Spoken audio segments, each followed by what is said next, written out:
Okay, so last week we had the full wolf moon, 25th of January 2024. This video, we're going to talk about what it actually means spiritually for us to embody those wolf energies and to walk that lone wolf pathway. So without further ado, let's get into it.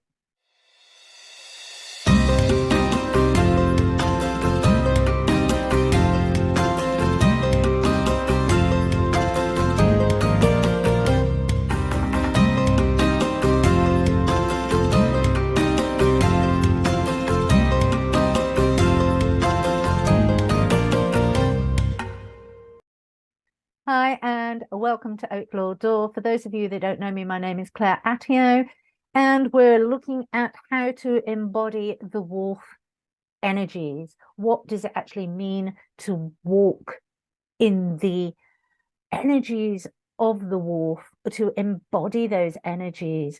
And it's a pathway of complete truth and authenticity, embodying and learning it, walking towards your soul sovereignty, walking towards your total potential of who you are as a soul being.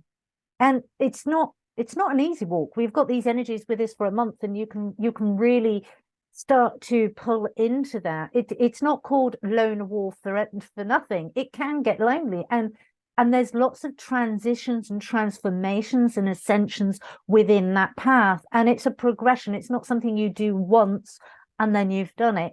It's a progression. It's a development, like everything. It's that layers of the onion. You pull them off and you deepen the experience. You deepen your connection to the wolf spirit animal.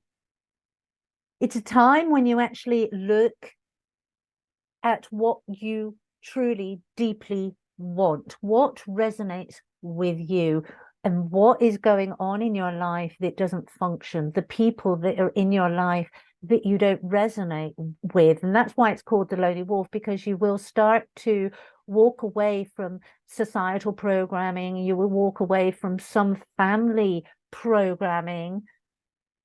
It's not about change for the sake of change. It's about looking deeply within and being honest with yourself about what truly resonates with you, what works for you, what functions for you, what makes you feel light and brings joy, happiness. And I always say light is right. It's such a simple way when we're feeling into the bodies. If you're not accustomed to feeling your physicality and how that equates to your psyche and your spiritual connection and your emotional body, is light is right. When something feels light, then it's right for you in that moment. and to just kind of go with that. So it's having that introspection. It's cutting loose the aspects of our life, the dynamics, the situations of our life that are holding us back, that aren't functioning for us, that are keeping us from playing small, that are stopping us from using our authentic voice, that is stopping us from openly being who we know that we are on the inside. And the layers of this will be very different for everybody. I know when I first started kind of on this journey and I started embodying that wolf energy and started walking my talk, it was really difficult. I'm not going to lie, because you have to also deal with the aspects of not being accepted, not being respected, that you've allowed people to get away with. It really brings in a huge amount of dynamics, and it really brings up the fears within us, those innate latent fears that sit in there, that has been part of our childhood. And so it brings forth the inner child healing that is actually needed. And this is why we say it's a process, it's a journey, and you will do it step by step with what feels comfortable for you until you're completely in the flow, until you're happy to walk alone, until you've released all those fears, you've released all those programs, all those dynamics that have you holding back, have you not being your true authentic self, that have you playing the appeasement game, the people pleasing, the takes you away from those, oh, I should have done that, and feeling guilty. You actually go, no, you gain the strength within yourself. We've all had situations in our life where we've done things because we felt obligated to do them. And this came up actually with a client the other day, is the difference between obligation and the desire to actually do something. When we feel obligated, it's a very heavy, negative, low vibrating energy. And so it instantly brings our, we can get that angst within us because our vibrations drop, because it feels like an obligation. It doesn't feel like a passion, a love, a desire. And so when we start to honor how that feels, we can start to change our mindset around it. And it's about that self-care, it's that self-nurturing. What is right and good for me? Have I filled up my cup that I'm flying high and so happy and joyful and done the things that I needed to do, that I quite unconditionally give and do what felt only a few months ago to be an obligation? And I do it with joy. I do it with pleasure. I do it with laughter. I do it because I want to do it. And this is what the journey is all about. It's about shifting the energies that have us playing small, that have us feeling heavy within our physical body and our emotional bodies. We work to release, and the wolf is really good for sniffing these out. If you watch the last video, you would have heard me talking about using the wolf moon energies to sniff out those shadow aspects of ourselves that do not function for us. They're taking up space and they're blocking us from creating what we truly want from life. They're stopping us from creating the abundance of joy, of happiness, of pleasure. And yeah, abundance can be, and it can block you financially if you're not actually walking your truth, if you're not in that authenticity.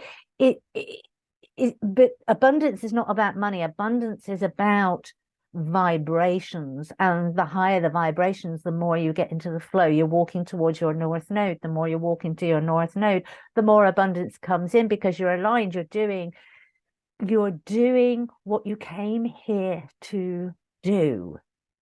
You're following your north node, and you are anchoring the light that is uniquely you into the planet. And that gets added to the grid, and that sends out a vibration completely over the planet and completely to every human, every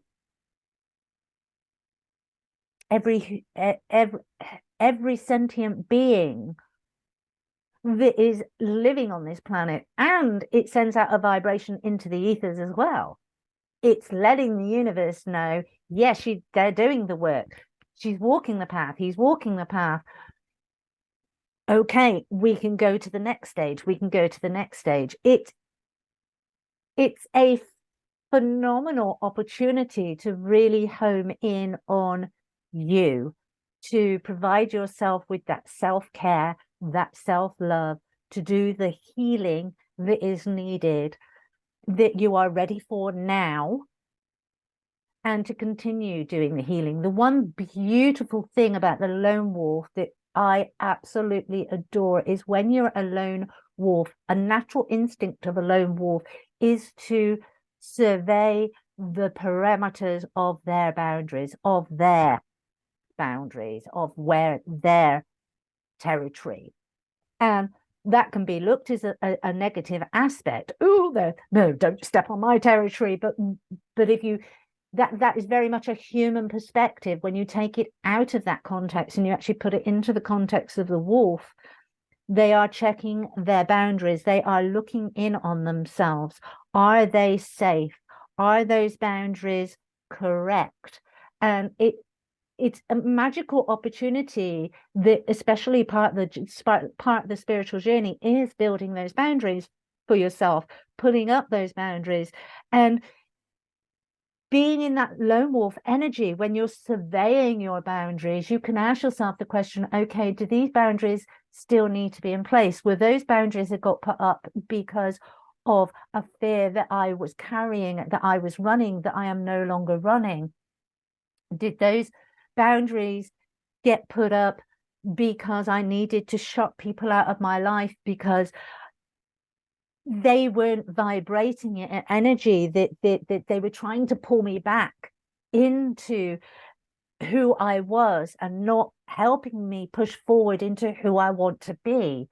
And so when you're going as the lone wolf, checking those boundaries, surveying your territory, it's a very beautiful way of being introspective of yourself. So the work you have done, you become introspective of the work that you have done. And the work that you have done was the right work to have been done at the time. But you've moved on, you've changed, you've evolved. And so you can review those boundaries. Were those boundaries put up as a barrier? Were they put up as protection because you didn't feel safe to be vulnerable? And now you've walked further down that spiritual pathway. Can you let those barriers down? Do you feel safe? Have you done the work on your base three chakras, the base, the solar plexus, and the sacral? Has the work been done? Has the healing been done? Do you feel safe? Are you standing on a firm foundation? Does that boundary, that barrier, that brick wall of protecting yourself from vulnerability need to be there anymore? And so as you walk as the wolf around your boundaries, you can have this introspection, this deep, deep introspection, and you can start to survey what's been done, what needs to be done, and what needs to be changed within yourself. And it allows you to really embrace your natural nature of who you are as a soul being. You really start to love yourself and become your own best friend. When you first start to walk the journey and you start cutting out people in your life, you think, crikey, if I cut any more out, and I've done it, I've done this a million times, and if I cut any more people out, I will be completely on my own. And I have had times when I've been completely on my own, and it was uncomfortable. But once I embraced that uncomfortability, once I actually had that communication with the wolf that dwells within me, I started to gain the understanding of why that was needed. And so much healing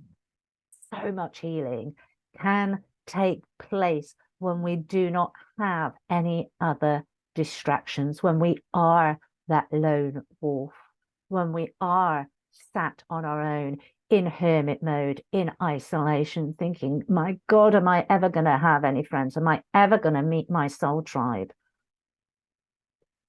Deep, deep, transformative healing takes place. And when that healing has taken place and you have metamorphosized into a more authentic version of yourself, then people instantaneously start to come back in. But people that resonate with you, people that start to champion you, people that are wanting you to succeed, people that are wanting you to fly high.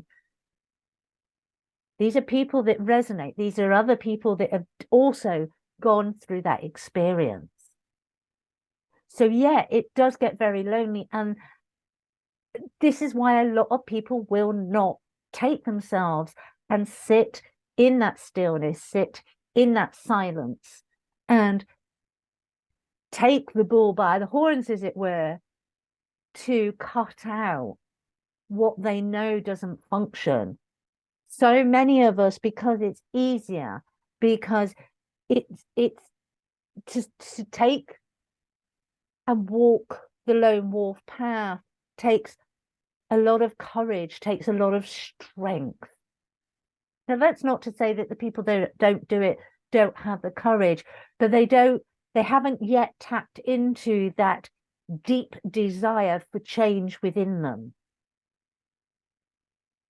And it's when we have that deep desire for change, for our lives to be different, because what we're experiencing really doesn't function, really doesn't resonate, really is not bringing any joy or happiness into our lives. That's when we get that calling. That's when we get that deep, deep desire for change. And that is when we pull in the strength and pull up the strength from ourselves and from the universe and from whatever our belief system is. We pull it in to give us the strength to do the journey. It's not an easy journey, but it's not as difficult as you imagine. There are aspects of it that are hard, and we have to battle the ego within us. We have to battle with ourselves. We go to war with ourselves over the aspects of looking out at what other people are experiencing. So we within the lone wolf, we look at that, assessing ourselves from our exterior world until we learn, until we've done sufficient healing within us to assess ourselves from our inner world. Once you've assessed yourself and you tap into your inner world, you don't look at what else is going on. You don't look at what other people are doing. You have no need. You know that you are on the path for your North Node. And as I said, when you start to do that, you do pull in the people that are going to champion you, that are going to support you. And so the journey, as you do the harder aspects, becomes easier. It's like anything. It's like when we first learn to drive, we sit there and go, oh, I can't do all this. I'm having to look in my mirror and look at this and all these different rules that we things that we have to do so that we can actually move our vehicle forwards. We have to do that inwardly. We have to learn to align all those little aspects that need to be done so that we can move our vehicle forward, our body, our soul forward towards soul sovereignty, towards who we are as a soul being. And there is backlash. There is, I'm not going to lie, there are aspects that you think, God, is this ever worth it? I know when I first started, and I did actually write it in the first book that I contributed, there were many times where I was like, is this worth it? Is this worth it? But every time I meditated, every time I took a breath and I went inward and I asked that question, the question that came up was, do you want to change? Do you want to continue with the old? You may not know what the future holds, but you do know what the past holds. And if you keep repeating, you will keep getting whatever the past held. Those cycles will continue. This is about breaking cycles within yourself, your own cycles, your own growth, your own development. If you don't make the changes, then nothing's going to change. And the wolf energy, the positive wolf aspects of the spirit of the wolf And the fact that those energies came forward with the full moon, a beautiful synchronicity at the start of every year, for us to be able to give ourselves the opportunity, love ourselves enough to give ourselves the opportunity to change, to grow, to evolve. If you've liked this video, then please press like. If you've not yet done so, please subscribe even. And I shall see you on the next one. Take care. Bye bye.